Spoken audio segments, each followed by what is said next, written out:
ये स्वर सुना तुम सबने? ये अवश्य एक बकरी की ध्वनि है। वो संकट में है, उसे सहायता चाहिए। चलो उसकी सहायता करते हैं।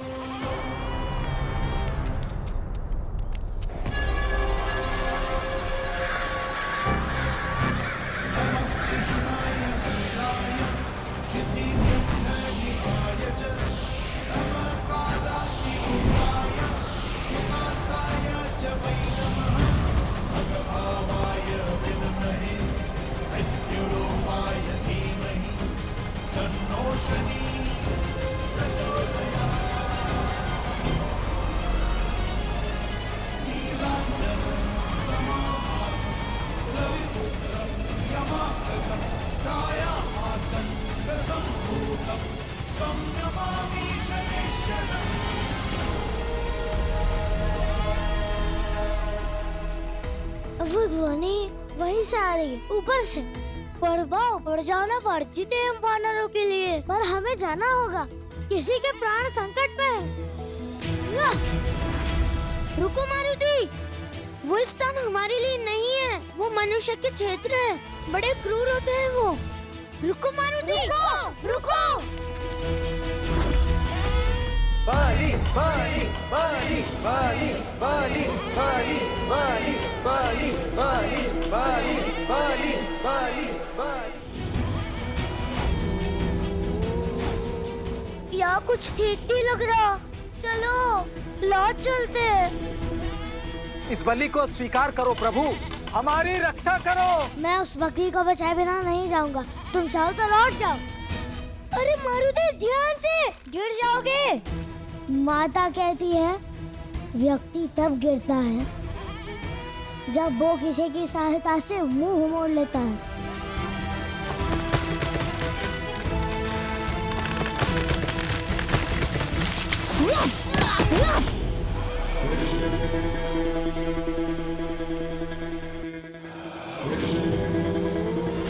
रुको! ये सब क्या कर रहे हैं आप लोग? इस मूर्ख पशु को छोड़ दो। ईश्वर तो रक्षक है, भक्षक नहीं। एक अबोध पशु की बलि उन्हें कैसे प्रसन्न कर सकती है? मूर्ख बानर, हमारे अनुष्ठान में विघ्न डालता है। हमारे आराध्य को क्रोधित कर दिया तुमने बलि रोककर। कोई भी आराध्य अपने भक्त के हाथ किसी अबोध के रक्त से नहीं रंगना चाहेंगे। ईश्वर प्रेम में है, प्रहार में नहीं। दया में है, द्वेष में नहीं। ईश्वर प्रेम में है, प्रहार में नहीं। दया में है, द्वेष में नहीं।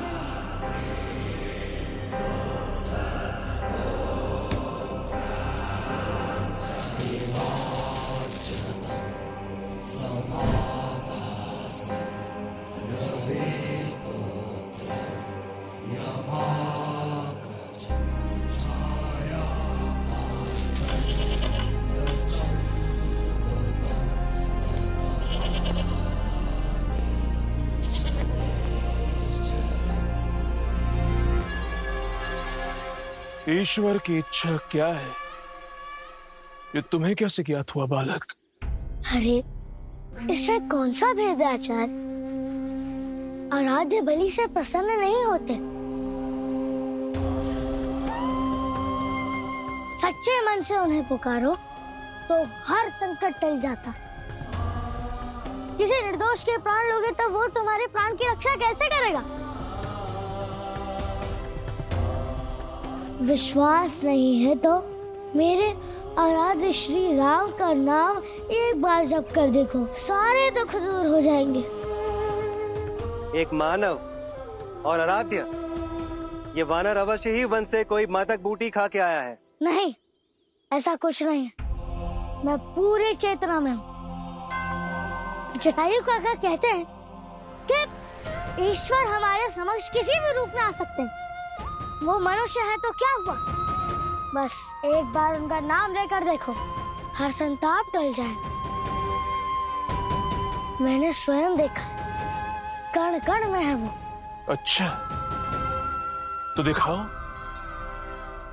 किस कण में है वो, हमें तो नहीं दिखे। राम